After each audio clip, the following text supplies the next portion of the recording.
Hi friends, welcome to Srikavi உலகம். இன்னைக்கு வந்து பாப்பாவுக்கு வேக்சினேஷன் போடுறதுக்காக தான் கிளம்பிட்டு இருக்கோம். எனக்கு வந்து 2 பேபிஸ் இருக்காங்க. ஃபர்ஸ்ட் பையனுக்கு வந்து 2 இயர்ஸ் ஆச்சு, பாப்பாவுக்கு வந்து இப்போ 4 months ஆச்சு. ஸோ இந்த 2 பேத்துக்குமே வந்து மல்டிபிள் டைம்ஸ் நான் வேக்சினேஷன் பண்ணியிருக்கேன். அதனால வந்து எல்லா விதமான வேக்சினேஷனுக்கு வர்ற சைடு எஃபெக்ட்டுமே வந்து நான் கோ த்ரூ பண்ணியிருக்கேன். இந்த வீடியோவை நீங்க ஃபுல்லா பாத்தீங்க அப்படின்னா, இப்ப நீங்க வேக்சினேஷன் போட போறீங்க அப்படின்னா அதுக்கு முன்னாடி ப்ரிப்பரேஷன்ஸ் என்னென்ன பண்ணணும் அப்படிங்கிற விஷயமும் நீங்க தெரிஞ்சுக்கலாம். வேக்சினேஷன் பண்ணிட்டு வந்ததுக்கு அப்புறமா ஏதாவது உங்களுக்கு தடிப்பு, காய்ச்சல் அந்த மாதிரி ஏதாவது வந்ததுன்னா அதுக்கான ரெமெடிஸுமே வந்து நான் அட்டாச் பண்ணியிருக்கேன். ஸோ வீடியோவை ஃபுல்லா வந்து கோ த்ரூ பண்ணுங்க. நம்ம சேனலை சப்ஸ்கிரைப் பண்ணிட்டு இப்போ வாங்க வீடியோக்குள்ள போலாம். என்னென்னலாம் நான் பண்றேன் அப்படிங்கிறத பார்க்கலாம்.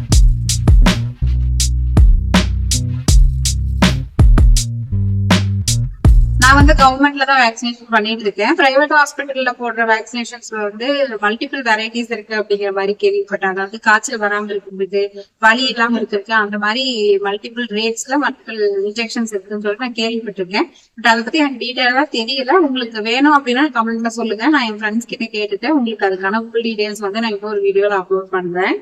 இப்போ வந்து கவர்மெண்ட்ல தான் நம்ம இன்ஜெக்ஷன் போட போறோம். நான் பேசிக்கா பாப்பாவுக்கு கிட்ட எங்காவது போறேன் அப்படின்னா இந்த மாதிரி சில ஐட்டம்ஸ் வந்து ரெகுலராகவே நான் வந்து கேரி பண்ணுவேன். இப்போ நம்ம பக்கத்துலதான் போய் வேக்சின் போட போறோம். பட் இருந்தாலும் இந்த பேசிக் திங்ஸ் இல்லாம வீட்டுல இருந்து எப்பவுமே கிளம்பக்கூடாது. பேபிஸ் போகும்போது போயினா இந்த அட்டை வந்து இருந்தாதான் இன்ஜெக்ஷன் போடுவாங்க. அதுவும் தென் என்ன இன்ஜெக்ஷன் போடுறாங்கன்னு நோட் பண்ணிக்கிறதுக்காக ஒரு பெண்ணும் வந்து பேக் எடுத்துக்கிறேன்.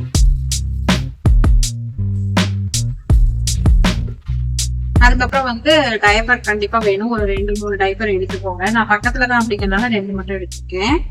அப்புறம் மெயினா நம்மளோட பர்ஸ் தேவை. அதுக்கப்புறம் ஒரு எக்ஸ்ட்ரா கவர் எடுத்துருக்கேன்.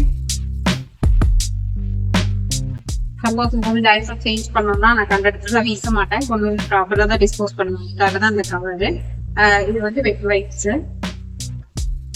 அதுக்கப்புறம் பாப்பாவுக்கு வாய் துடைக்கிறதுக்கு துணி. அதுக்கப்புறம் ஒரு எக்ஸ்ட்ரா கிளாத் வந்து எப்பவுமே எக்ஸ்ட்ரா ட்ரெஸ் எடுத்துக்கணும். எப்ப என்ன பண்ணுவாங்கன்னே தெரியாது. அதனால எக்ஸ்ட்ரா ட்ரெஸ் இது வந்து வாய் துடைக்கிறது எல்லாத்தையும் ஃபர்ஸ்ட் கேரி பண்ணிக்கலாம். அதுக்கப்புறம் இது வந்து நமக்கானது. தண்ணி வந்து கண்டிப்பா வேணும். அது இல்லாம வெளியே போறோம்னா கொஞ்சம் குடி தண்ணி எடுத்து குடிக்கிறது பெட்ரு.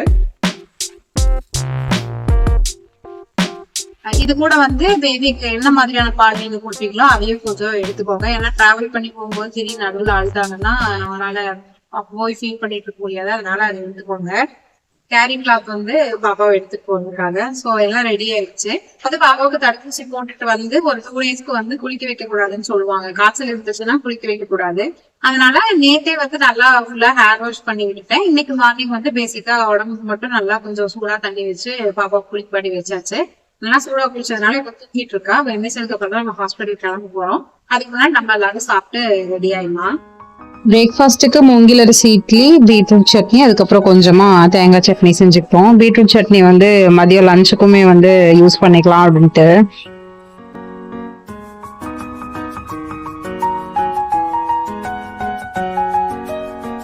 ஓகே, இப்போ வந்து நம்ம சாப்பிட்டு ரெடி ஆயாச்சு. ஹஸ்பண்டுக்குமே கொஞ்சம் ஃபீவர் இருக்கு. அதனால அவருக்கும் இன்னைக்கு ட்ரீட்மெண்ட் பண்ணிடலாம் அப்படின்னு தான் ஒட்டுக்க கிளம்பிட்டு இருக்கோம். ஃபர்ஸ்ட் வந்து எனக்கு பையன், அவனுக்கு இன்ஜெக்ஷன் போடுறதுக்கு நாங்க கிளம்பும் போது அப்ப நம்ம கிட்ட வந்து கார் கிடையாது.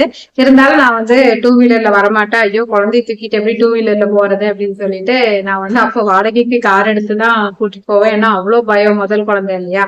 இப்ப வந்து நம்ம வந்து மாம் ப்ரோ மேக்ஸ் ஆயாச்சு. அதனால வந்து பக்கத்துல தானேன்னு சொல்லிட்டு 2 வீலர்ல தான் கிளம்ப போறோம். என்னதான் ஃபர்ஸ்ட் பேபிக்கும் செகண்ட் பேபிக்கும் நம்ம வந்து பார்ஷியாலிட்டி பார்க்கல அப்படின்னாலும் இந்த மாதிரி சில விஷயங்கள்ல பார்ஷியாலிட்டி பாக்குற மாதிரி தான் எனக்கே தோணுது.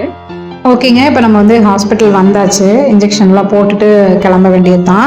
ஹஸ்பண்டுக்கு வந்து இங்கே பார்க்க முடியாது, இங்கே நர்ஸ் மட்டும்தான் இருப்பாங்க. அதனால நம்ம போகிற வழியில் கிளினிக்கில் தான் பார்த்துட்டு கிளம்பணும். இன்ஜெக்ஷன் போட்டு வந்தாச்சு. இந்த மெடிசன் இப்போ கொடுத்துருக்குறாங்க கொடுக்க சொல்லி. இப்போ பாப்பா வரும்போதே தூங்கிட்டாங்க. அவளுக்கு இப்போ ஐஸ் கட்டி வச்சு விட்டுட்டு அதுக்கப்புறம் இந்த மருந்து கொடுத்துக்கலாம் அப்படின்ட்டு. இன்ஜெக்ஷன் போட்டுட்டு வந்த உடனே அந்த இன்ஜெக்ஷன் போட்ட இடத்துலதான் வந்து ஐஸ் கட்டி வச்சு லைட்டா ஒத்தனை கொடுக்கணும். இது டே டைமா இருந்ததுன்னா ஐஸ் கட்டி வைக்கலாம்.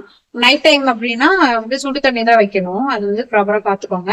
அப்புறம் ஐஸ் கட்டி வந்துட்டு டைரக்டா வந்து பாப்பா மேல வைக்க கூடாது. இந்த மாதிரி ஒரு நல்ல காட்டன் கிளாத் எடுத்து அதுல ஐஸ் கட்டி ஃபில் பண்ணி அதுக்கப்புறம் தான் வைக்கணும். இந்த துணி வந்து நான் 2ஆ மடிச்சுக்கிறேன். ஏன்னா இது வந்து ரொம்ப லேசா இருக்கு. 2ஆ மடிச்சுக்கலாம். ஒரு 2-3 ஐஸ் கட்டி இருந்தா போதும், நிறைய தேவையில்ல. நல்லா புடிச்சிட்டு குழந்தையோட ஸ்கின்ல வந்து டைரக்டா படுற மாதிரி லைட்டா இப்படி தொட்டு தொட்டு எடுக்கணும். வச்சு இப்படி டைரக்டா இப்படி வச்சு ப்ரெஸ் பண்ணக்கூடாது. லைட்டா இப்படி வந்து தொட்டு தொட்டு மட்டும் எடுத்தா போதும். ஒரு 4-5 வாட்டி தொட்டு எடுத்தாலே போதும். ஃபர்ஸ்ட் டைம் பாப்பாக்கு இன்ஜெக்ஷன் போடும்போது என்னாச்சுன்னா கால் வந்து கெட்டி ஆயிடுச்சு. குளிக்க வைக்கிற பாட்டி வந்து அந்த கட்டியே தெரியாம நீவிட்டாங்க. அதனால என்னாச்சுன்னா இன்னும் அடுத்த நாள் வந்து இன்னும் பெருசாயிடுச்சு. அப்புறம் தான் ஹாஸ்பிட்டல் போனப்ப அவங்க என்ன சொன்னாங்கன்னா, எதுவுமே பண்ண வேண்டாம், நீங்க அதை ஜென்டலா வாஷ் பண்ணிட்டு இந்த மாதிரி ஐஸ் கட்டி மட்டும் வச்சாலே போதும், வேற எதுவுமே பண்ண வேண்டாம், சுடு தண்ணி ஊத்துறவங்களா அந்த இடத்துல கொடுக்க வேண்டாம் அப்படின்னு சொன்னாங்க. அதனால வந்து ஐஸ் கட்டி மட்டுமே தான் வச்சோம். அப்படி இருந்துமே வந்து நமக்கு ஒரு 2 ல இருந்து 2.5 மாசம் ஆச்சு ரெடி ஆகிறதுக்கு. ஃபீவர் பொறுத்த வரைக்கும் ஒவ்வொரு தடவை நம்ம இன்ஜெக்ஷன் போட்டு வரும்போதுமே வந்து பாப்பா தம்பி 2 பேத்துக்குமே ஃபீவர் வந்து வந்துச்சு. அவங்க பேராசிட்டமால் கொடுக்குறாங்க, நான் அதுதான் வந்து ரெகுலரா யூஸ் பண்றேன். தம்பிக்கு வந்து பீடியாட்ரிஷியன் கொடுத்த பேராசிட்டமால் அந்த பிராண்ட் தான் வந்து யூஸ் பண்ணேன். இப்ப பாப்பாவுக்கு வந்து கவர்மெண்ட்ல கொடுக்குற அந்த பேராசிட்டமாலே கொடுத்துட்டு இருக்கேன். ஏன்னா தம்பி வந்து குடிக்கல, அது ரொம்ப அழுதான். பாப்பா அதை அக்செப்ட் பண்ணிக்கிறாங்க, அதனால அதுவே கொடுத்துட்டு இருக்கேன். ஓகேங்க, பாப்பா எந்திரிச்சிட்டா. இப்ப எப்படி நான் ஐஸ் கட்டி வைக்கிறேன், மருந்து வைக்கிறேன் அதெல்லாம் உங்களுக்கு காமிச்சிடுறேன். ஊசி போட்ட இடம் நல்லா தெரியும். அந்த இடத்துல இந்த மாதிரி ஒரு 4-5 வாட்டி வச்சு வச்சு மட்டும் எடுத்தா போதும். ஒரு நாளைக்கு 2ல இருந்து 3 வாட்டி இந்த மாதிரி பண்ணணும். இந்த மாதிரி ஐஸ் கட்டி ஒத்தனம் கொடுத்து முடிச்சதுக்கு அப்புறமா என்னோட பீடியாட்ரிஷியன் ரெஃபர் பண்ண இந்த ஜெல் வந்து நான் அப்ளை பண்ணிக்கிறேன். இது நான் ஸ்கிரீன்ல காமிக்கல, நீங்க உங்க பீடியாட்ரிஷியன் செக் பண்ணிட்டு அதுக்கப்புறமா இதை வாங்கிக்கோங்க. இந்த வீடியோ உங்களுக்கு பிடிச்சிருந்துச்சுன்னா ஸ்கிரீனோட ரைட் சைட்ல லோகோ இருக்கு, அதை கிளிக் பண்ணி நம்ம சேனலை சப்ஸ்கிரைப் பண்ணிக்கோங்க. லெஃப்ட் சைட்ல மந்த்லி வாங்குற கிராசரியில இருந்து 3000 rupees எப்படி சேவ் பண்ண முடியும் அப்படின்னு கொடுத்துருக்கேன், அதையுமே செக் பண்ணி பாருங்க.